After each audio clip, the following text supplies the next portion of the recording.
एक बार सारे पितृ पितृ जानते हो ना आप लोग, जम के तो बोलो, जो चले गए,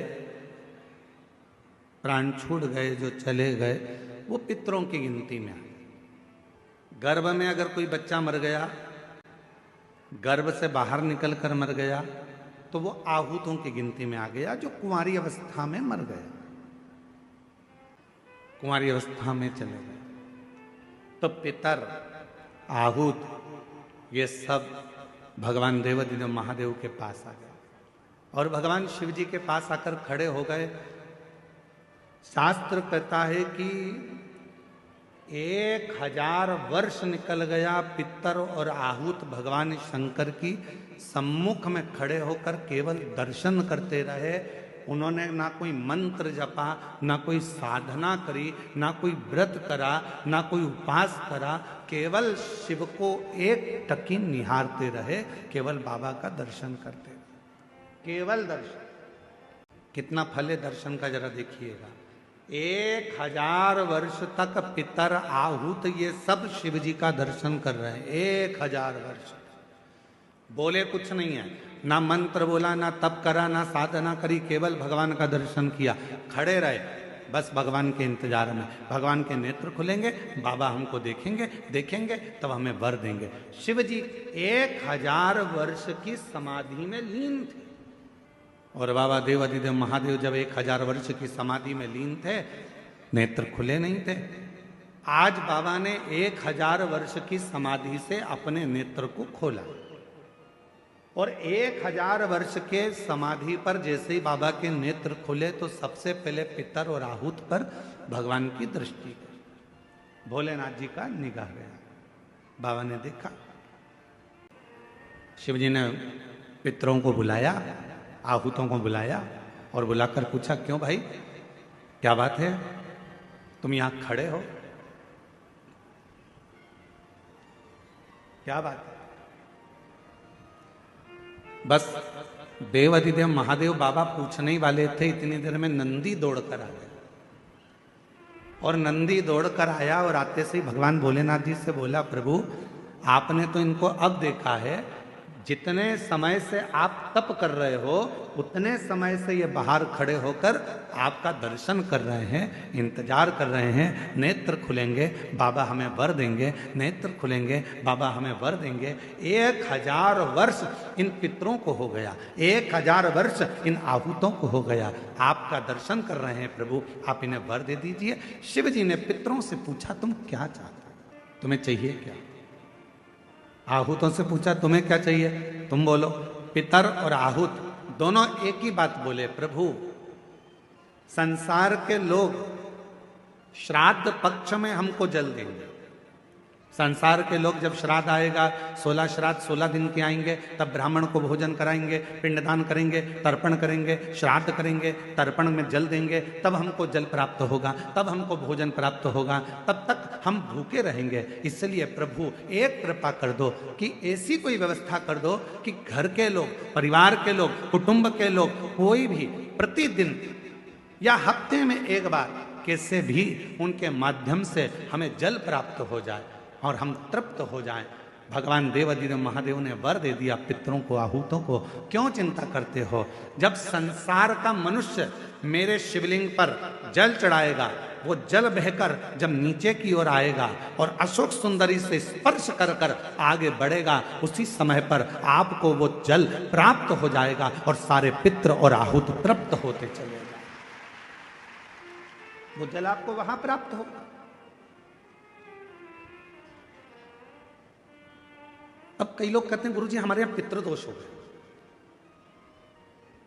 कोई कहते हैं गुरुजी हमारे यहाँ आहूत दोष हो गया, पितृदोष हो गया, हमारे यहाँ ये दोष लग गया, हमारे यहाँ वो दोष लग गया। किसी ने बताया कि हमारे यहाँ कोई टोना कर गया, कोई ने बताया हमारे यहाँ कोई टोटका कर गया, कोई ने बताया हमारे यहाँ कोई ने विद्या कर दी, कोई ने कहा हमारे यहाँ ये हो गया। शिव महापुराण की उमा संहिता कहती है, जो भगवान शंकर को जल चढ़ाता है, जल चढ़ाते समय उसके जितने भी दोष हैं, चाहे पितृ दोष हो, चाहे आहूत दोष हो, चाहे वासुक दोष हो, चाहे कालसर्प दोष हो, जितने भी दोष होते हैं वो सारे दोष अपने आप समाप्त होते चले जाते हैं। और याद रखना, जो भगवान शंकर पर चढ़ा हुआ जल थोड़ा सा झेल कर लेकर आता है और अपने घर के दरवाजे पर छींटता है। दुनिया में किसी की सामर्थ्यता नहीं है कि कोई तुम्हारे ऊपर टोना कर दे या तुम्हारे को तकलीफ दे,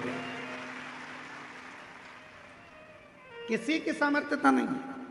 हम तो बाबा के भरोसे चलते हैं, हम तो बाबा के भरोसे चलते हैं। ये दुनिया वाले जलते हैं, ये दुनिया वाले बोलो बोलो जलते हैं।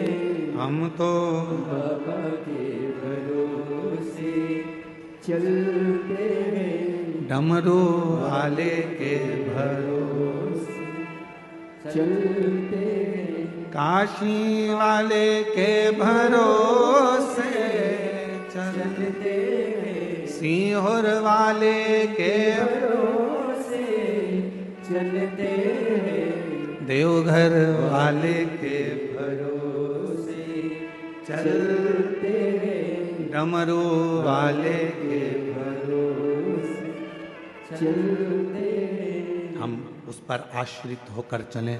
जब हम पूर्ण आश्रित हो जाएंगे तो वो हमको संभाल। क्या चाहिए मेरे भोले बाबा को? ना तो मेरे भोले बाबा को तुमसे धन चाहिए, ना मेरे भोले बाबा को तुमसे दौलत चाहिए, ना मेरे शंकर भगवान को तुमसे संपदा चाहिए, ना मेरे शंकर भगवान को तुमसे कोई प्रॉपर्टी चाहिए, ना मेरे शंकर भगवान को तुमसे कोई संपदा चाहिए। कोई तुमसे कहे कि शंकर भगवान को 1 किलो भोग रोज लगाना पड़ेगा तो समझ लेना कि बेवकूफ बना रहा। कोई तुमसे कहे कि शंकर जी को 5 किलो दूध रोज चढ़ाना पड़ेगा, समझ लेना कि बेवकूफ बना रहा है। कोई तुमसे कहे कि 25 किलो घी का दिया शंकर जी को लगाना पड़ेगा, समझ लेना बेवकूफ बना रहा है। अगर कोई तुमसे कहे कि शंकर भगवान को इतना सारा प्रसाद चढ़ाना पड़ेगा तो समझ लेना कि पागल बना रहा है। मेरा भोले बाबा तुम्हारे प्रसाद का भूखा नहीं है, मेरा भोले बाबा तुम्हारे दूध का भूखा नहीं है, मेरा भोले बाबा तो केवल तुम्हारे निर्मल मन का भूखा है, सच्ची भक्ति का भूखा है और हृदय का भूखा है। तुम्हारे मन से, तुम भाव से मात्र एक चावल का दाना यदि शंकर भगवान को समर्पित करते हो, शिव उसको स्वीकार करते हैं। आप 1 लोटा जल शंकर भगवान को समर्पित करते हो, शिव उसको स्वीकार करते हैं। आप 1 चम्मच में से भी आधी चम्मच यदि देसी गाय का, हमारी वेद लक्षणा देसी गाय का यदि दूध आधी चम्मच से भी आधी चम्मच यदि आप शिव को दे रहे हो, शिव स्वीकार कर रहे हैं। फिर आप केमिकल का दूध मत चढ़ाओ, थैली का दूध मत चढ़ाओ, ये इधर उधर से आया हुआ दूध भगवान को मत चढ़ाओ। आप तो देसी गाय का 1 आधी चम्मच से भी आधी चम्मच दूध अगर शिव को दे रहे हो तो शिव। आप में से कितने लोग हैं जो अपने घर में भगवान का जो स्थान है, तुम्हारे घर में जो भी भगवान विराजमान है छोटे से मंदिर में, उस मंदिर में रोज कितने लोग दिया लगाते हैं? हाथ उठाओ जरा। सब लगाते हो दीपक? रखो।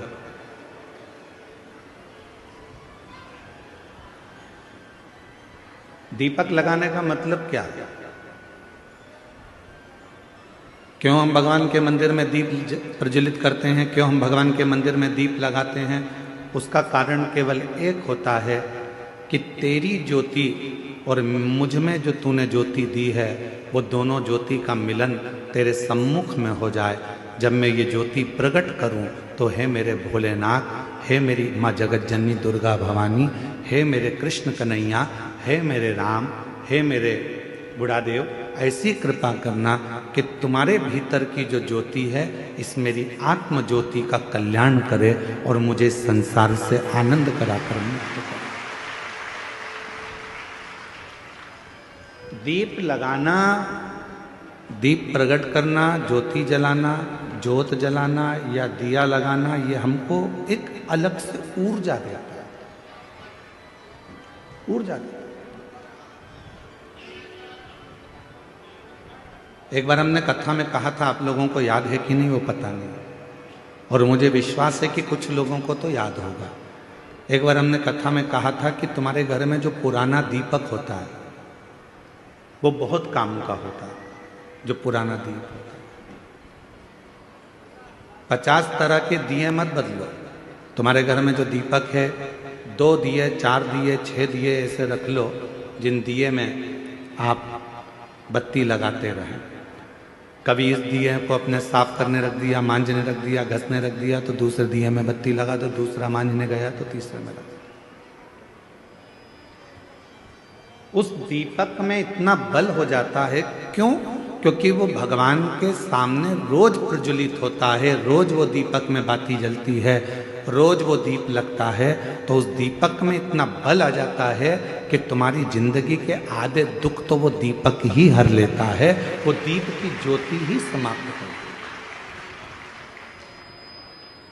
वो दीपक में इतना बल आ जाता है।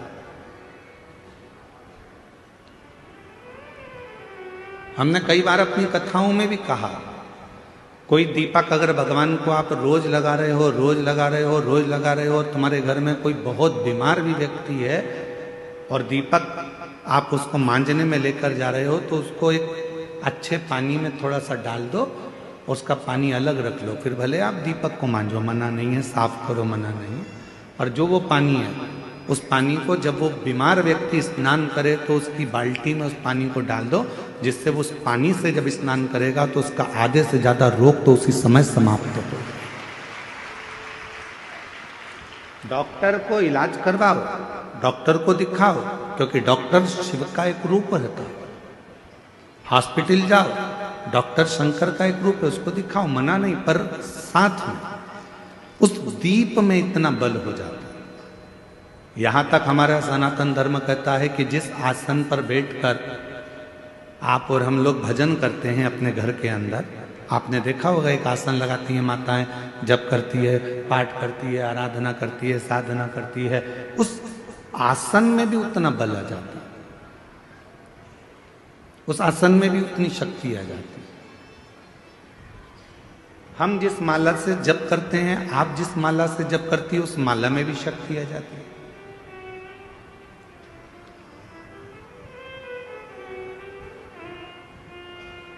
गले में जो आप एक कंठी माला पहनकर रखते हो रुद्राक्ष की, अपने गले के अंदर हमेशा, जैसे हम लोग भी अपने गले के अंदर एक हमेशा एक कंठी अंदर धारण कर कर रखते हैं, हमेशा, रात दिन सुबह शाम हर पल वो रुद्राक्ष हमारे साथ में रहता है। कई लोगों के मन में एक भाव उत्पन्न हो जाता है, हम गुरुजी हम हॉस्पिटल जा रहे हैं तो क्या रुद्राक्ष उतार कर जाएं? किसी के यहाँ पर बच्चा हो गया है तो हम क्या रुद्राक्ष उतार कर जाएं? मान लो हम स्त्री हैं, रजस्वला धर्म से हो गई, रजो धर्म से हो गई, तो क्या हम रुद्राक्ष उतार कर रख दें? शिव महापुराण की कथा कहती है, आप किसी भी अवस्था में रहें, रुद्राक्ष कभी अशुद्ध नहीं होता, वो अशुद्ध को भी शुद्ध कर देगा। क्या स्त्री रुद्राक्ष पहन सकती है? जरूर। क्या कोई लड़की रुद्राक्ष पहन सकती है? जरूर। क्या कोई बच्चा रुद्राक्ष पहन सकता है? जरूर। क्या कोई बूढ़ा बुजुर्ग रुद्राक्ष? सब पहन। रुद्राक्ष में वो बल उत्पन्न हो जाता है। लोग सोचते हैं कि हम अशुद्ध हैं, हम हॉस्पिटल चले गए हैं, हम उस बच्चे को देखने चले गए हैं, हम अशुद्ध हो गए। ना ना ना, रुद्राक्ष आपको हर पल शुद्ध करता है, हर पल शुद्ध करता है। जैसे भगवान के भोग में तुलसी डाली जाती है, बिना तुलसी के क्या भगवान भोग स्वीकार कर लेते हैं? जम के बोलो, नहीं करते। भगवान को अगर भोग स्वीकार कराना है तो भगवान के भोग में तुलसी डालते हैं, भगवान के भोग में हम प्रसाद में तुलसा दल डाल देते हैं, जिससे भगवान उसको स्वीकार कर लेते हैं। उसी तरह भगवान भी, जिसके गले में रुद्राक्ष है और जिसके गले में तुलसी की माला है, भगवान भी देख लेता है कि मुझे इसको स्वीकार करना है, ये मेरा अपना है, इसको मुझे। मेरी जीजियों, मेरे जीजाओं, मेरी बेटियों, बेटाओं, मेरी माताओं, मेरे बुजुर्ग माता पिता तुल्य आप सब विराजमान हो। मैं निवेदन करूं आप सबसे, भव सागर बहुत गहरा है, संसार सागर बहुत गहरा है। इस पूरे संसार सागर में आज के समय में किसी को समझना बहुत कठिन।